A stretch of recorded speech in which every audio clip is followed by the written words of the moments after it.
I'm used to this sort of world. Then let me spell check my own banner. Let me just adjust my lot. Let me catch my good angles. Right, let me spell check my.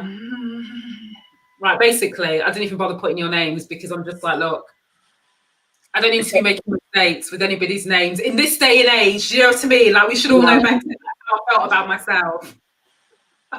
As my grandma says, save it to your sense, so just don't put it. We'll just say hello. So we'll give it a couple of seconds because you know there's always a little bit of a delay. Let me put my collar up because I kind of feel like this is a cool look. Oh, hot color today. Do you know what I was going to say to you both? I was looking going which side's my best side, and in German they call it their chocolate side. This is just like an aside. No. Yeah, mine is chocolate. Really? Yeah. And I was like, isn't it funny that your best side there is called your chocolate side? It was just like, you know, it just fleetingly goes through your head. Yeah. Oh, that's too much. Right, we are live. We have got friends. Look at that. Hello. We've got friends. I always feel like I cannot start unless I need like one person to be tuning in, even if it's my mom. Do you know? So you know when you feel like I just need one person? Doesn't matter who else. So we got Oh, hey, Michelle. I know look at you coming for points, but you know what? You get 10 bonus points for that. You get 10 bonus points. Right, so listen, let's get into it because you know what? As much as I love to say hello to everybody, that isn't why we've come here. No. So, Leanne, Dr. Moon, thank you. We are waiting for Trish before people think, I could have sworn she said there was 4 people here. There is. We're just having some technical difficulties, so hopefully Trish will be able to join. So, I titled this session, Dispelling the Myths. Black people, we are not helpless. It's probably not the shortest of titles, to be honest, but I think you both got what I'm trying to say. So I think the purpose, because I think some people read that and assumed we were talking about one angle, and I just want to correct the actual angle that we're talking about. So everyone thought this was basically going to be a cuss fest of me cussing white people and saying, do you know what, we don't need saving, Right, no, that isn't the point. The purpose and why I wanted to have Leanne and Dr. Moona here and Trish as well to have this conversation is almost about how we've internalized the same narrative, right? So as much as I will always say we need our brothers and sisters who are allies, you know, I always talk about that. It's not about skin color. This is just about people who care. So of course we need whoever, right, to be on this. But we also have to recognize that I think we have internalized some of the way we are treated in society to the fact that we therefore feel like we do not have the power, the influence, the title, the this, to go and affect the change that we want everybody else to help us go and do. Do you know what I mean? So it's a little bit like we need to do for ourselves. And that's not a judgment perspective before anyone thinks, oh my gosh, but I'm going to be really honest. We need to talk about how Black people, we need to come correct with this, right? And I say that with love. Right. And I am talking about how we start to just show up in the right way. Because if the world changed tomorrow, I always say this, if the world changed tomorrow and became the world we want to see. Oh, Trish is here. Fabulous. Hello, Trish. Hi.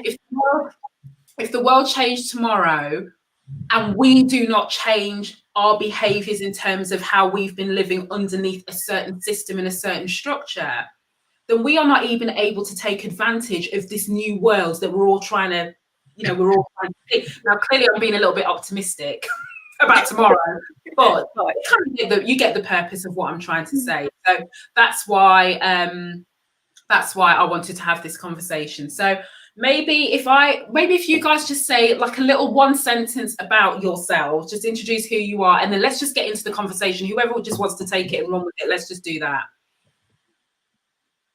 Shall I start? Yeah, go for it. Okay, right. So greetings, everyone. My name is Patricia McLeod. I am a career coach, job search strategist, and employability skills tutor. I specialize in supporting professionals from marginalized communities to get into high-paying corporate positions. Nice to have you. Patricia, I've just messaged you because you know I'm always on. Just message you. So you're a little bit dark. So if you can just, we won't. Don't worry. This is where you're amongst friends. So everyone's used to my technical issues. Yeah. So feel free to adjust as well. Don't worry about it. You go and adjust. Oh, yeah, we're used to this. Don't worry. I think it's where you're sitting. Okay, let me move over a bit. Can you turn that light? Turn that light towards me. Okay, I've got my my tech guy here that's trying to help me sort it out. Oh, thanks. Hi, Patricia. That's better. I can see. It's only because we can't see your gorgeous face. Oh, thank you. I need to correct that. Thank you. Shall I go next, Leanne? Yeah, do it. Yeah. So I'm Dr. Min Abdi. I'm an education and racial equity consultant. So I'm based in Sheffield. A lot of the work that I do is around reading, writing, training around anti-racism for organisations across all sectors, and also doing work primarily around how we can better inform ourselves and how we navigate way around the system, and how we do the work of taking out some of those things that are internalised and we've sort of been conditioned to understand. So this is really pertinent to the work that I do. And I'm really looking forward to having a conversation with you all. Hello, so I'm last, but no, by no means least. So I'm Leanne. I work with companies and partner with companies to promote gender equality, but making sure that we focus on Black women. How do we develop them? How do we create an environment where we can actually thrive, come forward? So this is also really pertinent because it's really talking about how we look at ourselves first in order to empower ourselves. So yeah, I can't wait to get into this conversation either. Wicked. So Patricia, I hope you don't mind me just sharing this. So how this conversation even came about is because Patricia and I exchanged a couple of messages on LinkedIn. Can you remember? Yes.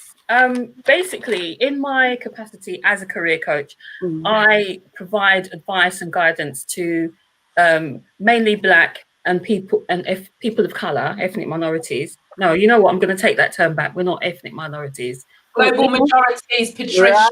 Right. We are actually in the majority. Okay.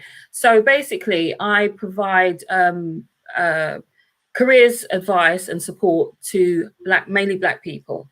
So basically, I saw a post on LinkedIn where a young man of African descent was kind of groveling to somebody, probably because of their status, probably because of their ethnic background, in order to get an opportunity.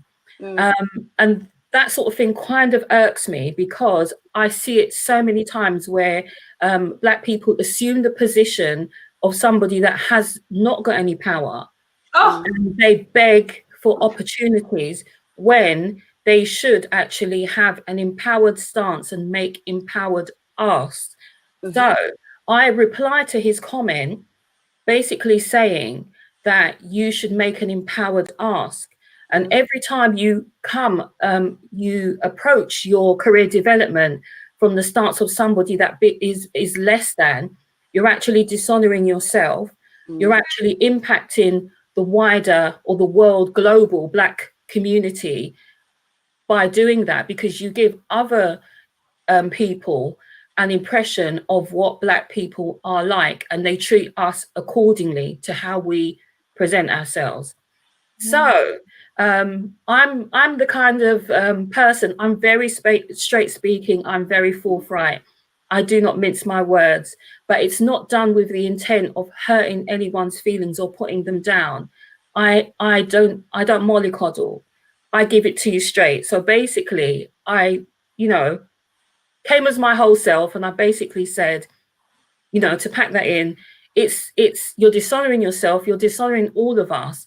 And I put a set of questions for him to think about so that he could actually change his approach and come from an empowered stance and make an empowered ask. So this he's a very affluent philanthropist, decided to inbox me to tell me who do I think I am, and he's throwing my questions back at me, which I thought was quite amusing because they are questions that I ask myself, and it's a stance that I come from. So I think he thought he was kind of giving me sort of a chastisement by throwing the questions back at me. So he said, well, who are you and what value do you have, and blah, blah, blah, blah, blah.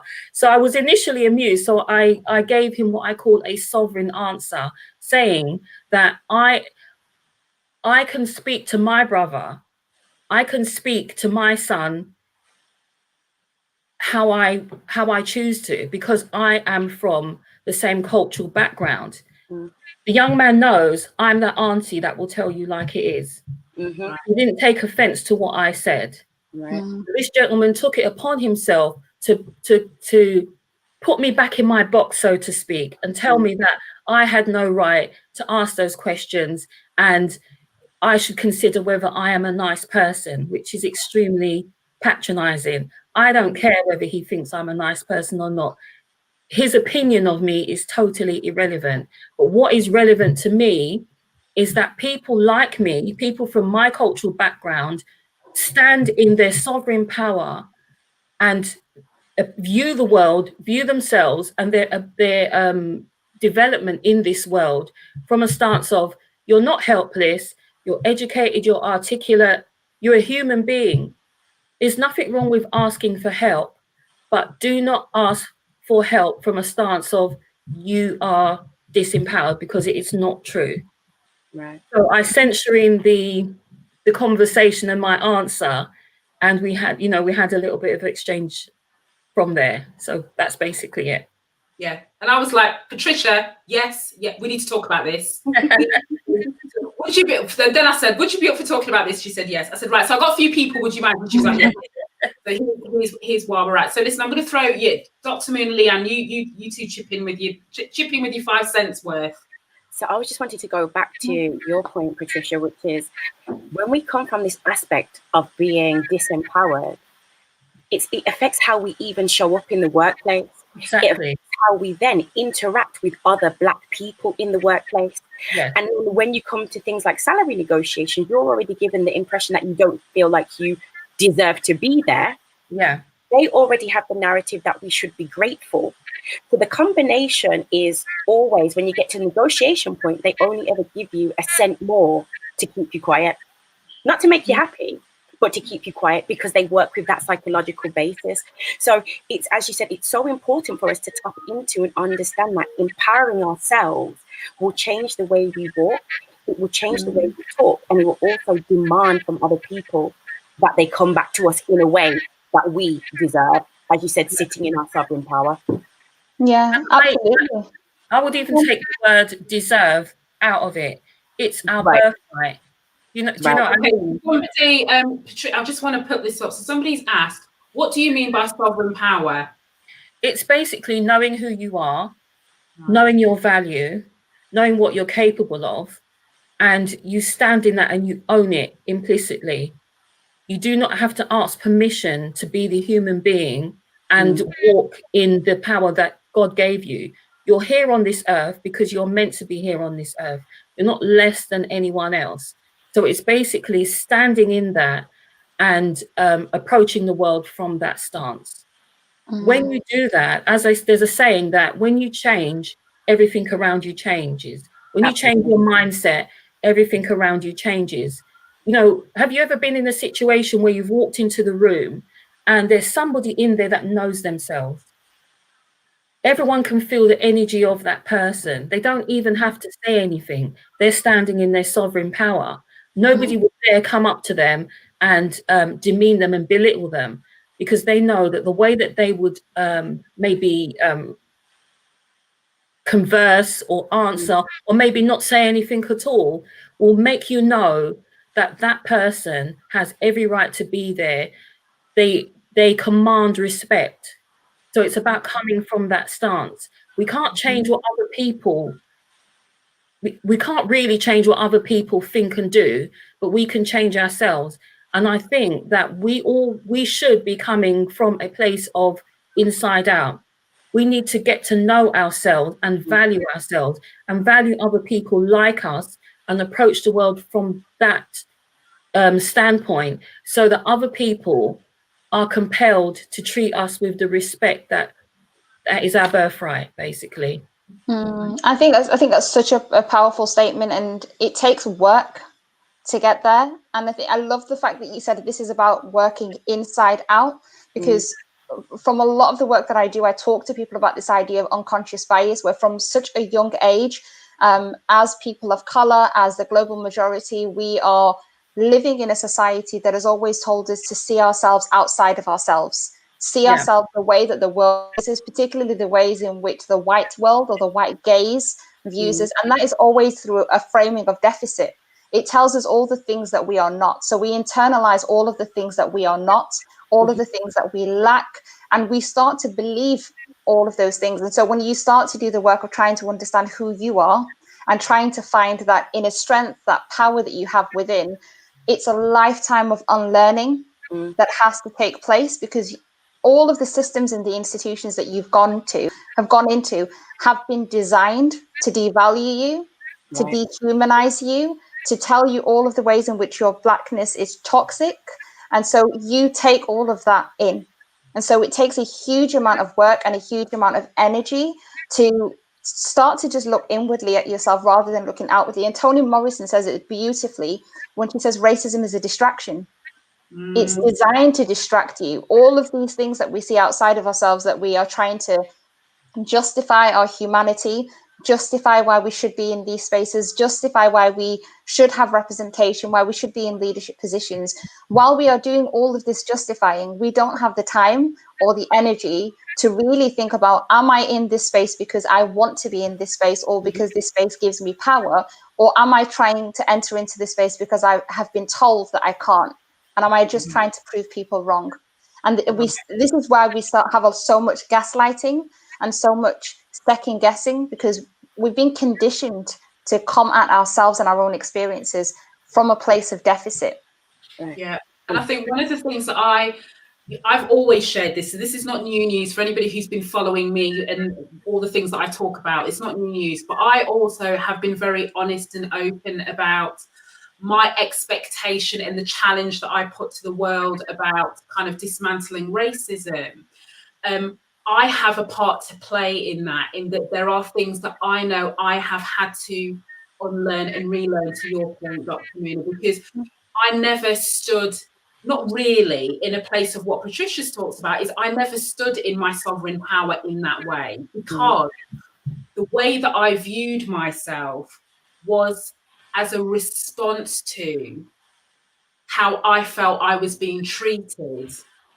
Right. So it was never, if you had just dropped me in, right now, and I know we can say this for everybody. So before somebody says, oh no, we all have this, but this is particularly specific for Black people and people who are marginalized because of the color of their skin, no matter what level of Blackness that you have. Right. But when you know that, it is very difficult to try and extrapolate. And I felt to myself, who is Shireen when she isn't fighting to be seen as, it's not even to be seen as equal, fighting for opportunity? Who is Shireen when she's trying not to show how uncomfortable she feels when I'm in a room full of majority white people and they're looking at me like I don't belong? You know what I mean? Who am I when I have people say to me, yeah, but you can't experience racism because who am I when I'm not responding? It's not about reaction. I'm not responding to that, because it's the cumulative effect of every single time feeling like, actually, I have got to try and shed the color of my skin so people don't see that. And it also comes with me sometimes invalidating my own self and my own experience, because when push comes to shove, it's a little bit like what you were saying before, Patricia. When push comes to shove and I'm trying to help somebody understand about how my lived experience impacts the way I navigate the world, if they don't see that because they don't see color, because they still feel like racism is not a thing, because they feel like the world is a meritocracy, every single time I have submitted, it is me that walks away from the conversation with everything that I want to say that isn't said. It is me that internalizes that. And then when I'm going for another opportunity, instead of going, reaching for the stars, like, we're told to go reach for the stars, I'm reaching for the first branch of the tree, because I'm just thinking, I just need to be grateful to be standing on the ground for a start. Like, the stars are too far out because of where I'm at. And that is the bit where I think the conversations that I have with a lot of people who can identify with that, and to some extent, it's, like you said, Patricia, this is not coming from a judgment place, but this is acknowledging that we have been victims of a racist system that has allowed us to internalize that racism, and that impacts reflects on the way that we see ourselves and therefore the way we move and the way we navigate. You know what I mean? Yeah. Can I just add to your point and say, for me personally, it was always, I never wanted to default to race being the problem. And even as you said, Dr. Marina, like, you go back and you gaslight yourself. You say it can't be because of that. It must be because I didn't do this, I didn't do that, right? And then this year for me was also that reckoning moment where I had to, in order to come deeper, I had to embrace that part and say, but Leanne, it was because you were Black. End of story. We can't make any excuses for it. There was nothing else besides your skin color. Now, what do you do going forward? Because I think for a lot of people, before they can do the work, it's accepting that it is because of your skin color and not anything else, because we're so used to justifying it away that it must be, okay, let's forget color. It might be because I'm a woman. Let's forget that. It might be because I don't have the right qualification. Such and such has got, no. And we know it, but we suppress it because we've been told to suppress it. And going to your point, Shireen, this is why we suffer so much as a collective from things like depression, because we suppress it so much to deal with it. When you go and you swallow down all those unsaid words and you put yourself in another arena and somebody challenges you when you know you've got it, it's then that we have to start, as you said, we have to keep dismantling piece by piece. But first of all, embracing that the system, to your point, Dr. Marina, has created this system so that we don't succeed. Yeah, absolutely. And it's one of the reasons why it's so important that if a Black person is having coaching or is having counseling, that they are working with somebody who represents their lived experience, because so much of what we experience is unspoken. And so somebody could be talking about the dynamic of being in an office space, and as a coach or as a counselor who is a person of color, who is a Black person, you will be picking up on all of the things that they are not saying in that moment, because you can identify those moments and you can pick them up. And there's so many things that are that we've been conditioned, that we've internalized, that we recognize inherently as being racist, but we just can't name it. We don't have the language to be able to even express what some of those microaggressions are. And then they're not even microaggressions. Some of them are direct and explicit forms of discrimination, but we've rationalized it in a way that keeps us safe in a space. And we do that psychologically so that we don't have to be in a state of fight or flight. We're trying to protect ourselves, and we are constantly in a state of negotiating. We enter into spaces, and I call this an internal risk assessment. Every single time we enter into a space, we do an internal risk assessment for ourselves to determine whether or not this is a safe enough space to bring in our authentic selves, and the degree to which we can actually challenge without creating further risk to ourselves. And that means we end up leaving the space a lot of the times carrying a lot of guilt and a lot of shame, because there are things we should have said, or there are things that we think we should have done, and we didn't feel as though we could have in that space. And we think about it in retrospect, and we regret. We carry all of these negative emotions because the systems and the structures are so restrictive that it just doesn't feel safe enough to be as open and as honest as you need to be in those spaces. I come at it from I thought about this long and hard, but I come at it from a different stance, and it's the approach I take with the clients that I work with. I am not here to let me just start again. You know, the title of the video is Dispelling the Myths. Well, I want to actually challenge that. The biggest myth is there is no myth. This is how I think. There is no myth. Black people are subjugated globally. That is not a myth. It's a truth. There is no discussion. There is no justification. There is no fight. The myth is there is no myth. Everybody is aware of how Black people are treated globally. Everybody is aware of this global the racialization, the racial discrimination that Black people suffer globally, whatever country that we're in. There is no myth. We are all co-contributors to that construct. And there's different ways that we are a contributor. As a Black person, we are protecting ourselves. So we are doing our best to live our best life, knowing that all of the other races see us as less than. So we are trying to survive through it. Other races are thriving through it. Some people are happy and they're invested in it because they may not be living their best life, but as long as those people over there are lower than me, then that's okay. Some people are invested in our subjugation globally because we are liquid gold to them. We are their commodities. So it's the same. The myth is not the myth. And we're Patricia, listen, you're preaching. You are. Let me tell you something. Yes, you are. Yes. And I'm not just. I refuse. I refuse to think of myself as less than. I am who I am. I deserve to live my best life just as everyone else. I was speaking to my son the other day about this same topic, and we kind of came to the conclusion it's like a chessboard, and you've got the black side and you've got the white side and everything in between. But if you think about a chessboard, each side of the chessboard is the same. Right. It's the same. We are all the same. We are all equal. There is that is it. We are all equal. Whether somebody wants to think so or think they're superior or not, on your side of the chessboard, you've got the castle, the queen, and all the other pieces. But on my side of the chessboard, I've got exactly the same pieces. It's just the covering is the same. Right. So this global discrimination of Black people is perfectly ridiculous. We all need to recognize how we are contributing to this construct and deconstruct it from the inside out by the way that we are. Yeah. I know that. Yeah. You go, Patricia. No, go ahead. I was going to say one thing. I just love having this conversation with the three of you. So I'm just going to bask in that for a little couple of seconds.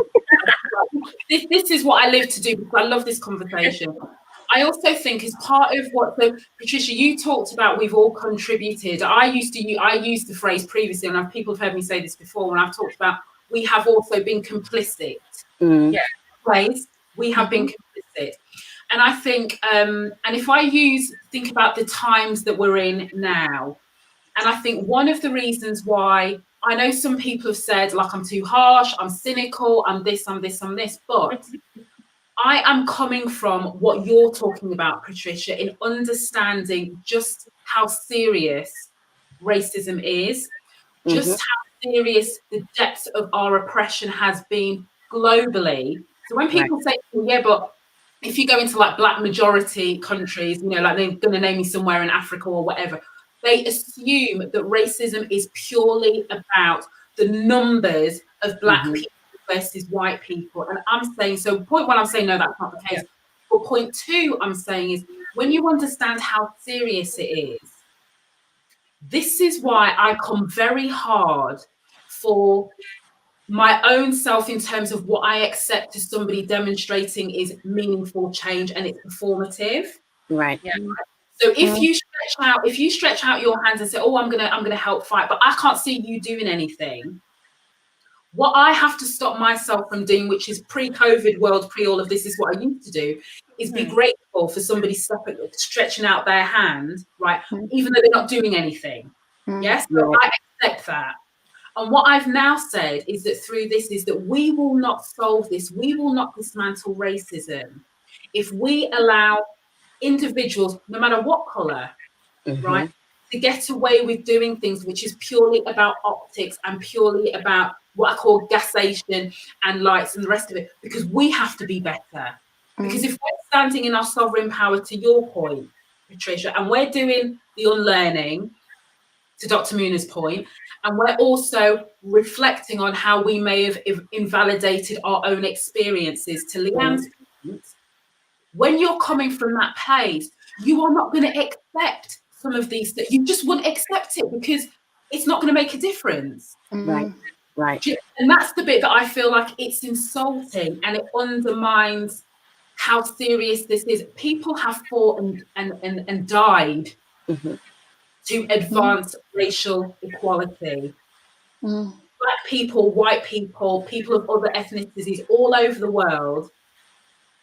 This is how serious it is. So when you know it's this serious, as individuals, we have to recognise the work that it takes on us, because we cannot think we woke up like this. Yeah. And there's everybody else who wants to be allies and supporters. You cannot insult this by making surface level moves. I will not accept it, and I'm not accepting it because I'm coming from my new phrase now. So I've got lots of phrases. So I've got value proposition is the personal thing. I got that from Dean Senior. Thank you, Dean. I've got global majority from Rosemary Campbell. Thank you, Rosemary. I'm now standing in my sovereign power, courtesy of Patricia. Thank you. I'm deflecting all these people. But, you know, that's to your point. We've got to stand in our own power, and I think when we do that, it's not that magically everything's changed, but we stop accepting it. We find ways to not accept that. Do you know what I mean? I really believe that it will change. Sorry, Leanne, go ahead. No. All I was going to say is that for a long time, the concept, what we've been willing to accept, has been tied to a fiscal number. And what we have, and I think to your point, Patricia, about standing in our sovereign power, we have to elevate our thinking to say, I cannot be bought. This is not about a figure or a sum you can offer me so that I will shut up and go away. No. This is about demanding the respect for me as a Black woman, for me as a Black person, because it's been too often, and we've seen it with the NDAs and all these other stories, we've seen too often that we've been paid away, we've been paid to be quiet. And actually, once we all embrace our worth and our value, this is when the tide's going to have to turn, because there's not going to be enough, right? It doesn't work. Can I just ask a question? So, like, Leanne, you know, I hear you 110%. However, I'm going to say it's a however. It's not an and. It's not a but. It's a however. However, you know, because I tell you about all the messages that I get from people within organisations. What you're talking about and some of what we're talking about, in my mind, considering where we are, COVID-19, considering the lay of the land, there's a privilege that we have to be able to exercise that. Now, what would you say, this is for everybody like chip in, what would you say to someone who's sitting there and go, I don't disagree with anything that any of you are saying, but I cannot afford to speak up about this, this and this. I can't afford to tell somebody about themselves. I can't afford to raise my head above the parapet, even though every single part of my spirit is telling me to do so. But I need to feed my kids. I need to feed myself. I don't know where the next job is coming from. Blah, blah, blah, blah. Like how, and that's the bit for me, is like, how do we help people who feel like they're trapped by their situation? Therefore, they can't use their voice without paying a risk that you and I will never be able to mitigate for them. You understand what I'm saying? Yeah.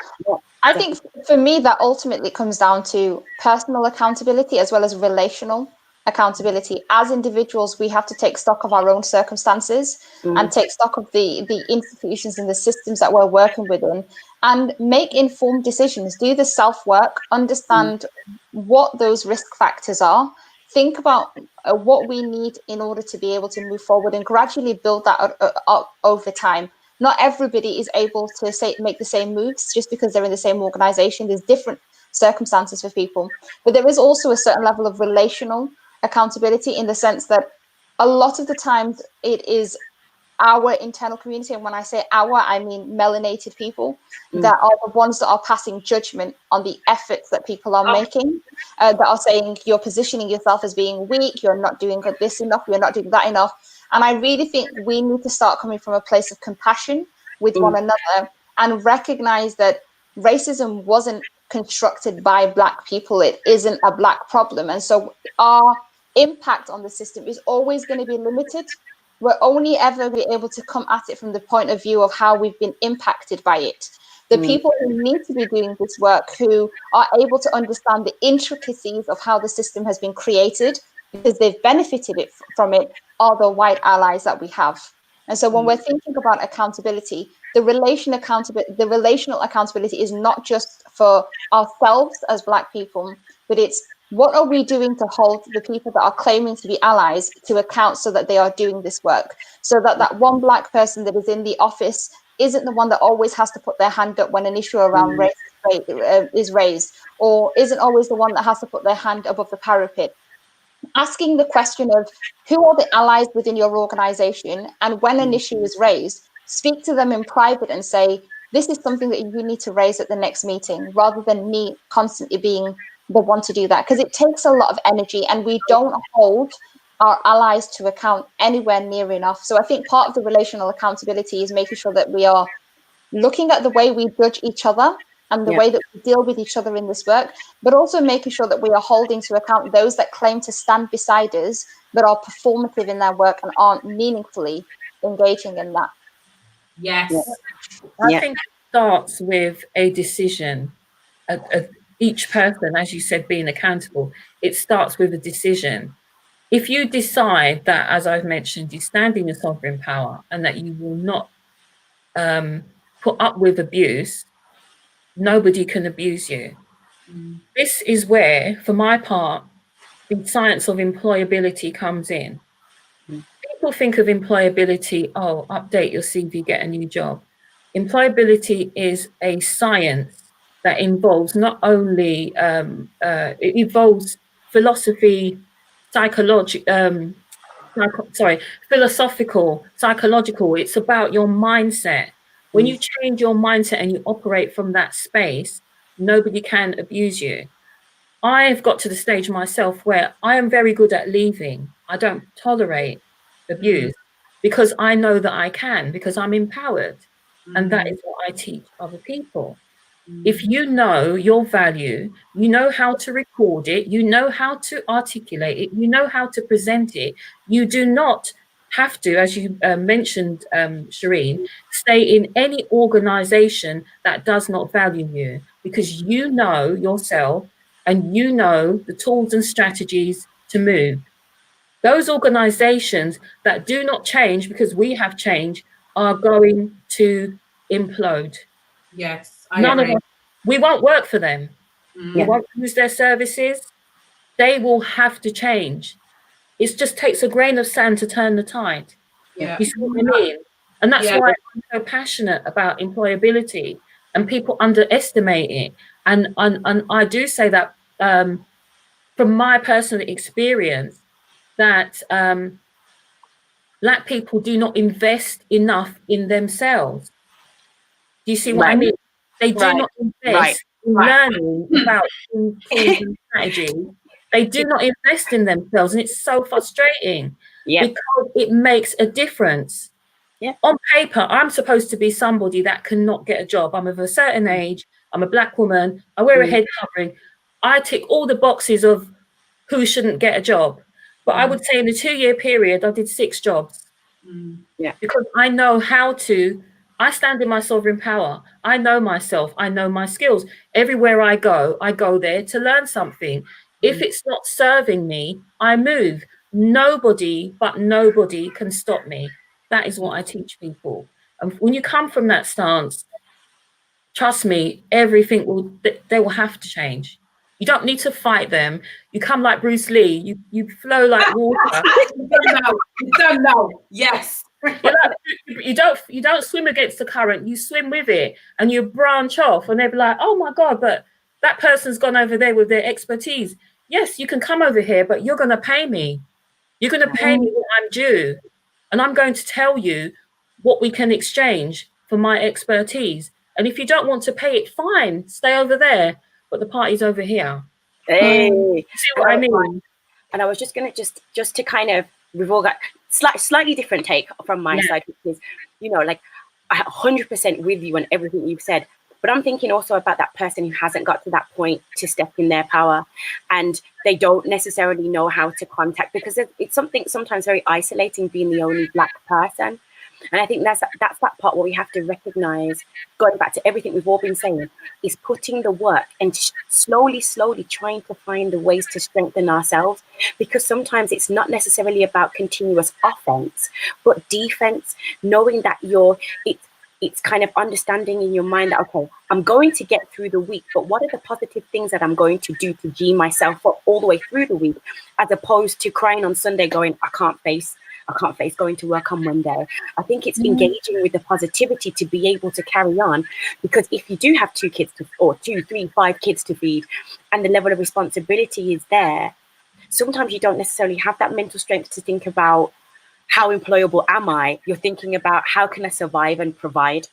I just interrupt. I'm just going to say, Elsie's made this very good point. So I'm just going to show this because I'm very rubbish with keeping up. However, so there's 2 things I want to say about this. It's a really good point. This goes back to what Dr. Muna was saying about accountability, relationship accountability. It also goes back to my point about what I was saying is we have to stop allowing people to keep. So we've got about 50 million reports on structural inequities, racism, discrimination, you name it, this country has got a report on it. So the things that we're talking about is backed by data, right? So we don't, if that whole thing about, oh no, but we need to know what, no, you don't need to know. No, you do not need to know what the data is, because do you want me to tell you why you don't need to know? I've got a PDF with 20 links to data that already exists. I've got you, right? So let's. But Shireen, you've got 4 women sitting here. This right here is the data. No, I'm using it in organisational. So unfortunately, our words are not enough. Right. No. So when they go, we need to understand the data. We need another research report. We need another equality commission to be set up. We need the Home Office to go do this. We need this organisation to go do this. We need another race charter. We need our issue is we do not hold those points to account, and we do not hold those individuals to account, which is what we're all saying. And I think that's the difference. And I think if there's anything that I feel like definitely should change that will help properly shift the tide, I think it's when we all link arms and all being anybody who cares about this. This is not a skin colour thing. This is about those of us who care and have said, this is fundamentally not the society I want to be part of. And we find ways to exercise our power to influence. So these reports don't just sit here gathering dust. Right. And we don't have what else is saying, because there are some industries where you can't just walk away universally. I mean, you've got the personal choice bit, but we're propping up institutions, and we are all being able to live our lives under lockdown because there are people out there working in frontline operations, putting themselves at risk every single day. The reality is the majority of frontline NHS operations look like us, right? Yeah, they look like us. Yeah. So back to your point, Dr. Moon, at what point then do we start going, we can't have them just doing that and us accepting hashtags for racism, right? Yeah.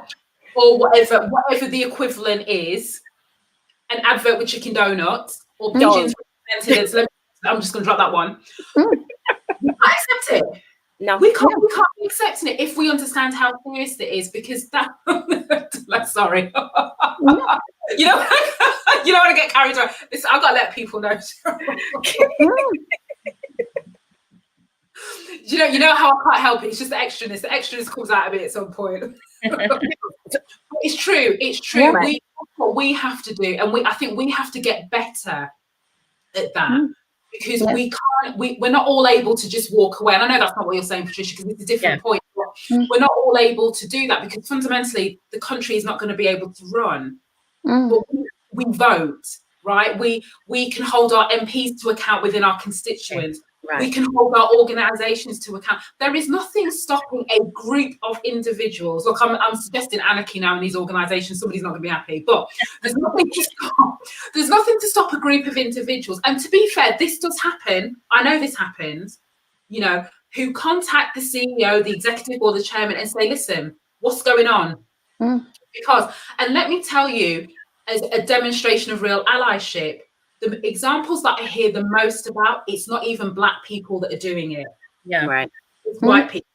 right? So if we start, because that's how serious, they're the ones that are saying you're not using this supplier because not only are they they've got a majority white board, but also they're not practicing what they preach and they're not saying anything about anti-racism. They're also the ones saying, I'm not waiting for my black colleague to go and talk about this situation. I'm going to come and tell you this is what's going on, right?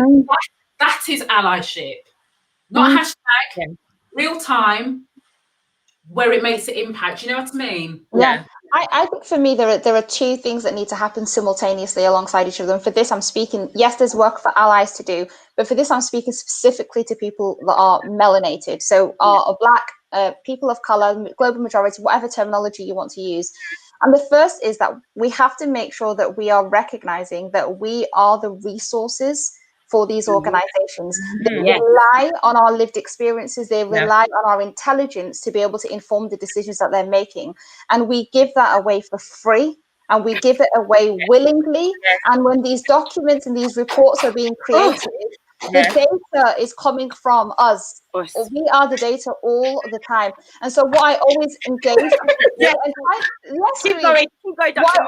I always tell people to do is, the most powerful thing that you can do as a consumer, and in reality we are consumers, is to keep a hold on what you've got as a resource. And I've been engaging in refusal work for God knows how long. I love that. I love that phrase. No, you're basically saying no to people left, right, and centre. Refuse your work. Absolutely. Love it. When I'm doing anti-racism work with an organization, I do not engage with an organization that doesn't demonstrate how they are embedding that work into their system. It's not a tick box exercise. I'm not going to come in and do a half a session on unconscious bias training. I need to know how you're meaningfully engaging in this. Otherwise, I'm not interested.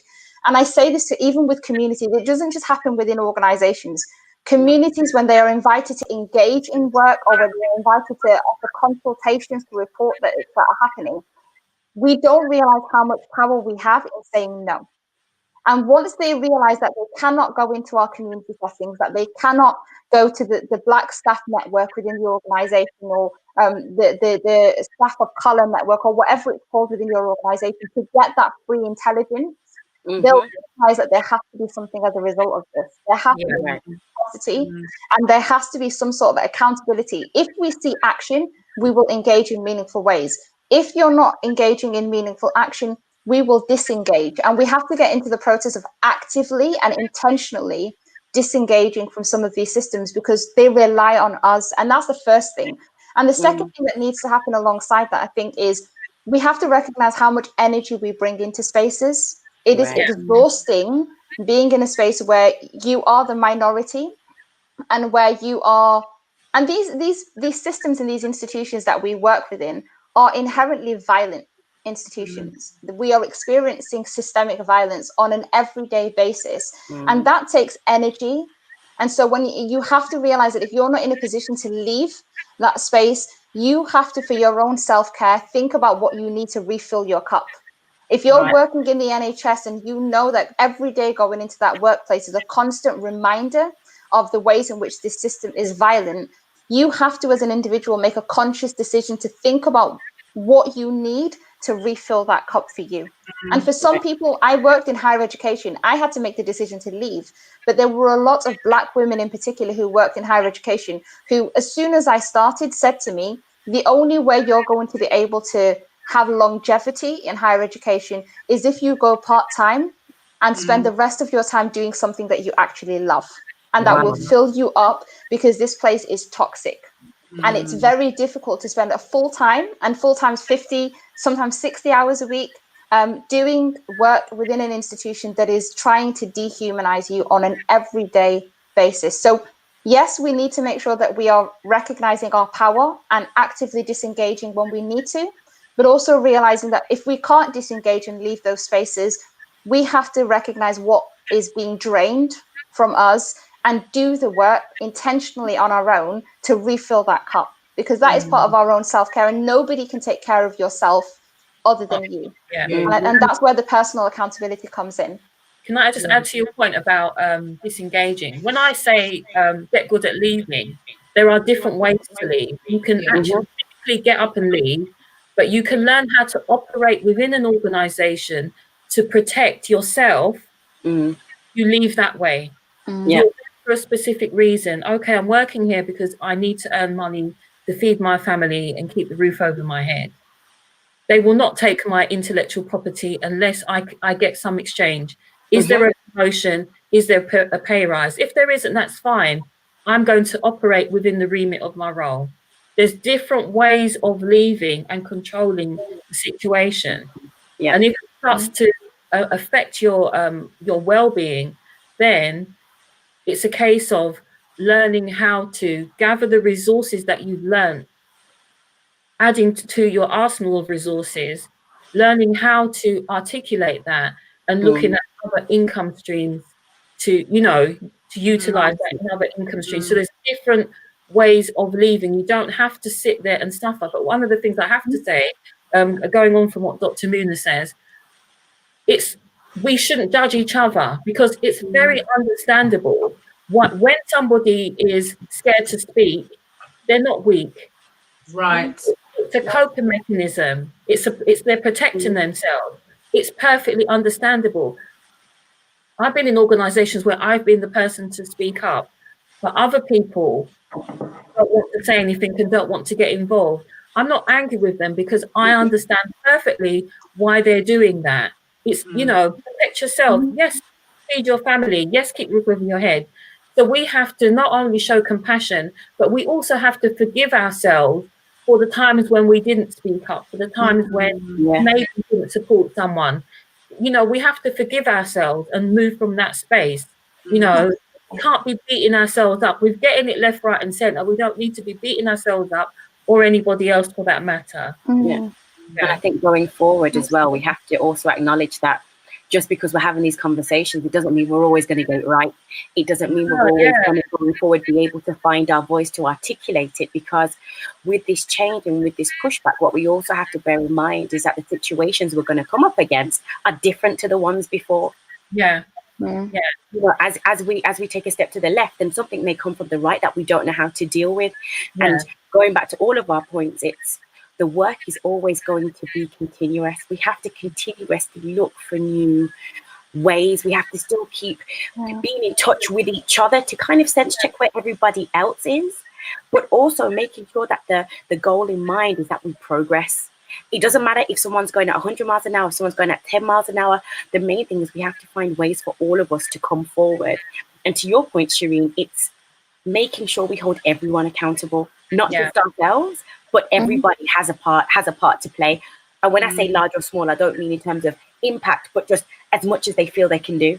And it might be, asking your boss a question for the first time in a situation might be a big deal if you've never done that before. That's you stepping out. And for someone else, that might be nothing. But as you said, Patricia, it's not to judge each other, but to make that space to allow everybody to understand we together can do more. Doesn't matter what it looks like. You walking in your power, and when I say walking in your power, it's that, that moment when, it happens for everyone differently, but when that moment when you fully embrace your own blackness, and it doesn't matter what anybody tells you, even if you're having a good day, a bad day, you still feel good. Yeah. It's that almost armor that you can put over yourself in that corporate situation, and it's learning how to activate it, strengthen it, refill your cup, to your Dr. Muna. Yeah. And I think only then can we really strengthen ourselves by acknowledging that we're allowed downtime. Yeah, absolutely. And I think just Leanne, picking up on your point around checking in with people and asking how they are, how things are going for them. One of the things that I think, particularly as Black women, we find hard to do is recognizing what we need and asking for it. And I think we're very ready, and I think it's because of the way in which we've just been conditioned is we care about other people. We care about those who are around us, and we are always willing to check in on them. But then when somebody says to us, what do you need? It's a really difficult question to answer. No, we go, no, we're fine. I'm fine. No, I'm good. I'm good. What do you need? Exactly. And we don't take the time to actually just stop and say, what do I actually need? And how do I find a way to just ask for that? And I think that's a process that we just need to practice as well.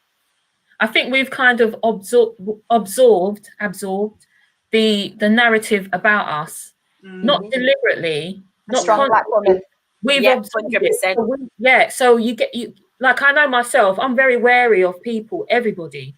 You know what I mean? I know that is something that I'm working on. I'm wary of everybody.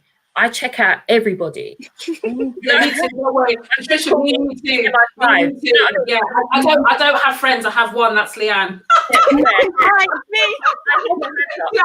Yeah, I'm like you. Yeah, not just because if someone says, "I want to do business with you," you can guaranteed. I used to be an investigator, by the way. I will check. So you got paid to be fast. All right. And I find all these different things, and I'm like, But it's not a case of fighting the person. I move like water. I maneuver. You see what I mean? When Patricia started talking about Bruce Lee, investigation, she moved like water. From next level. One of the things that I have to say to everyone else who is not having the Black experience, they need to check themselves, and they need to recognize how they are contributing to this global narrative that Black people are less. Some people are racist and they feel that they're not, and that is the worst kind, because they will gaslight and the lived experiences of people. And you know, that man that sent me that message, he was trying to gaslight me, but he didn't know that I'm sovereign, I'm an empress. I thought it was quite Patricia, drop the mic. Do you know what I mean? That I haven't heard from him since, because I know you dares not. Don't even go there with me. Do you see what I mean? I've got no time to be fighting people. People need to recognize their own contribution to it.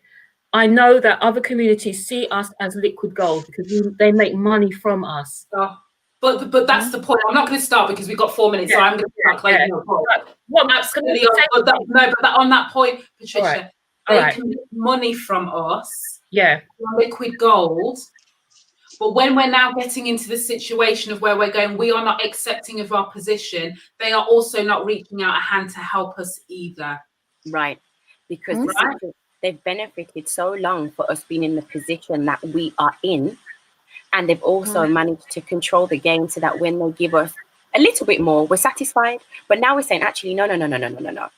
The game has to change. As you said, Shireen, they're not, isn't this political? Isn't this all these words, you know? It's like the post that I posted the other day. Like, I just posted it, ran, and then it all blew up because everyone's like, oh my God, yes. But it's all those little things that you say in conversation. So, you know, whether it's people advising me about, because of the work that I do. So, you know, I actually do have a proper job outside of it. I do proper stuff. But it's like people saying to me, are you sure you want that look that you have with your red hair, right? Because you look, we all know, we're all women. You and I both know the problem for my hair, right? The problem for your headscarf. You know, we all know this. And what people don't realize is that's them subtly trying to control. Right. Right? So they sometimes under like the good advice. Oh, if you just make sure you don't talk about this subject. Make sure you just lower your voice a little bit because you know the fact. Make sure you don't sound too aggressive in this way. Make sure you don't. Right. What they don't realize is they might see it innocently in conversation like I'm trying to help, but we're oppressed, right? Meaning that we are living under the subjugation of the white majority in this sense of how society is run, not global, how society is run. So every time somebody's pressing the screws on us in different ways and forcing us to be, unless, to your point, Patricia, it's liquid gold, unless they can make money from us, then we can be as Black as we like, right? Yeah. We can sing, we can dance, we can run the races, we can do whatever we want because there is money to be made. As long as the money is money that they're benefiting from on a macro level, and you're only getting chump change as a result. Yeah. Provided that you don't know your own value, it's fine. And I know we don't have time to talk about this today, but this also goes down to language semantics, passive aggressive or passively controlling language and subconscious language that automatically triggers us. And go back to your point, Patricia, how we have absorbed things so that it's almost you know, and I'm not likening us to dogs, by the way, but you know when sometimes, when sometimes owners do that whistle that nobody else can hear. But to the dog, it's a command. It's that kind of language that has been used continuously to control us. Oh, you're aggressive, and what do we all do? No. And we try so hard to show that we're not. And then that becomes our conditioned behaviour. Correct. It's hard. It turns on the dime. You just decide to stop. I'm not getting anymore. Don't. You know what I mean? What can they do? They don't pay. You don't work for them. They can't do anything about it. No one can do anything about it. You don't have to be there. One thing I have to say to people who are looking at listening to this broadcast, all of those people that are in a position to subjugate us, know that we know. We are fully aware, and we're just trying to survive.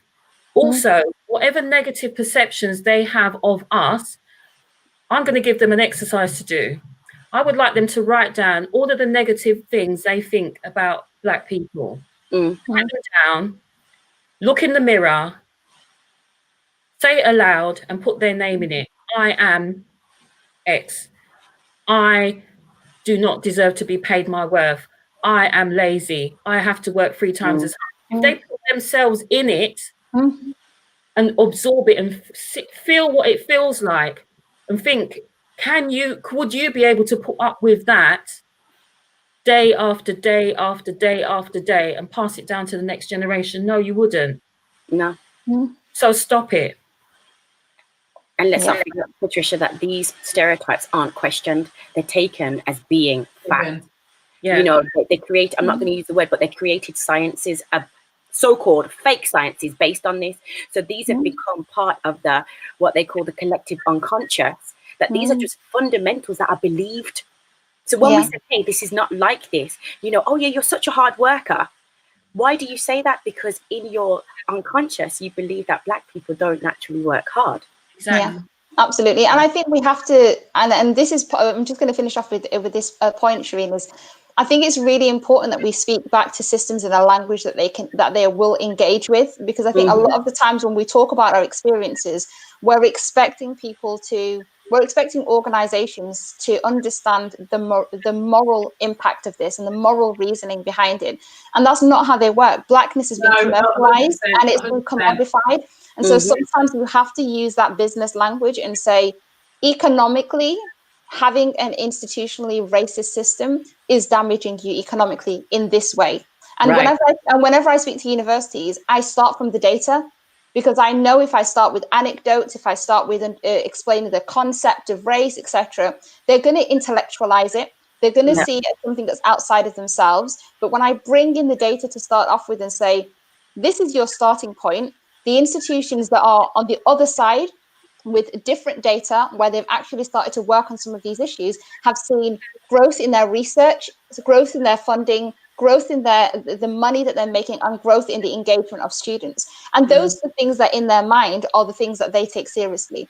Yes, there are people that engage in this work because it's morally important, but we have to acknowledge that the vast majority of the time, to get organizations to listen, you have to speak to their pockets and not to their hearts. Yeah, and I'll just to close, because we will close this 1 hour and 2 minutes on that, is just to say, look, at the end of the day, it's like my Mount Sinai speech, as I like to call it. When I'm yes, Moses. Yes, Moses. When I'm talking to the boards, I'm giving them the top. Like, look, fundamentally, we are in a changing era, partly because of COVID-19. Partly because it's taken the death of a Black man and a white woman walking her dog in Central Park for us to wake up and recognise that what we thought had been fixed has never been fixed. It has not gone away. We have all kidded ourselves, no matter who we are. So we are where we are. I think the difference between where we are now and probably where we were in the 60s with the civil rights movement and everything else is, this is no longer a Black people issue, right? Meaning we have other brothers and sisters who care, who are also saying, I do not want to live in a society that operates this way. I do not want to work for an organization that works this way. I do not want to be inadvertently contributing to the oppression of Black people, although they might not know how they can fix it. But what all the protests have shown is that across generation, across races, across the globe, we are saying enough is enough. Yeah. So from an organizational perspective, if you continue to bury your head in the sand because you hope this is a Black trend that is going to fade because there's going to be a new hashtag in the new year, I go back to my point about accountability, us all taking collective accountability, but also they will lose money. Yep. Yeah. Not just about consumers, direct consumers. It is the clients that they want who are also going to go, well, if you're not doing anything, I can't give you any money. Right. Because we've responded to this and this is what we're doing. So if we keep that pressure, you know, and keep strategically trying to think about how we can move the dial with this, we can all make a difference in the very different ways that we do. I make a difference here. Because I think there's a lot of people who, I think Dr. Mooney, you rightly said this at one point before, if you don't have the lived experience, if you don't have Black neighbours and you don't have Black friends, where are you hearing this? Because it's not in the documentaries on Netflix. It's not being covered on the BBC. It isn't being covered on Channel 4, ITV, Sky One, it's not covered. So we have to find a way to make these conversations accessible. That's what I do. Yeah. That's my contribution. If I do nothing else but that, I'm fine with that, because then you take it and somebody else takes the mic and then they go and do their own version. So I think we just need to recalibrate what is our sovereign power to be able to do as individuals, as how we collectively support one another, as how we influence change within institutions, within systems and within organisations. But Dr. Min is right, money does talk, and we're not saying that we're like trying to overthrow, you know, it's like we're trying to get rid of capitalism. You know, it is what it is. That's not what we're saying. What we're saying is there's got to be fair exchange. There has got to be fair exchange. It should not have to be for Black people to be hiding and worried and living in fear and being invalidated in organisations, because we lose as individuals, but the organisation loses in terms of performance, productivity and output. So at what point, Mr., Mrs. or Ms. or not ex-CEO, are you going to take this seriously? Because we are not going to allow that to come off the table. So that's my Mount Sinai speech, basically. Do you know what I mean? What do you think? It was I'll give you 10 out of 10. I give you 10 out of 10. Spot on. Fabulous. Well, listen, I just want to say thank you. Thank you. And I will do a cut. You know, I always like to do my little cut, so I'll share a cut tomorrow. I will tag all of these fabulous ladies in again. So anybody who's tuning in, please go and follow them, go and message them, tell them how fabulous they are. I genuinely hope this conversation helped. And just gave people hope and support that there are many of us fighting for change in very different corners in very different ways. You know, but we're all trying to make a difference, you know, and I just think it's amazing. So I'm so gratified, grateful, and pleased to have you all joining me. So thank you so much. Have you got any final words? So the final word is not me, basically. I would say, recognize that because we are pro us, we are not against you. This is a global issue, and it's about humanity. That's what I want to end on. It's about humanity. Thank you. Yeah. And I think it's important that we make these conversations as accessible and as ongoing as they possibly can do, because for a lot of people that are listening in, this is the first time they're hearing these sorts of conversations, because they don't have Black friends, Black neighbours, Black colleagues, etc., to know what the lived reality is. So if we can make it as accessible, we are able to create a stronger community moving forward doing this work. I have no words because you three have basically said them all. Sorry. It's been amazing. My Mount Sinai speech. It was the Mount Sinai, and then Patricia came and poured a little bit more on top. Dr. Mooney came and poured some more on top, and I'm like, do you know something? I'm not going to repeat it, so I'll just say bye. Oh, thank you for inviting me. I really appreciate it. Thank you very much. My DMs. I do ignore like 90% of what I get sent, Patricia. So trust and believe you are. It was the top of it, because it was you said things that was in my mind, you know. So it was timing, synchronicity, all of that, vibrational waves, all of that, right time, right place, and look where we are. So having this conversation, which is fabulous. So Thank you all. Have a beautiful rest of day. Thank you for the And invitation. thank you everyone for tuning in and listening. It was amazing. Bye-bye. Take care. Thank you. Bye.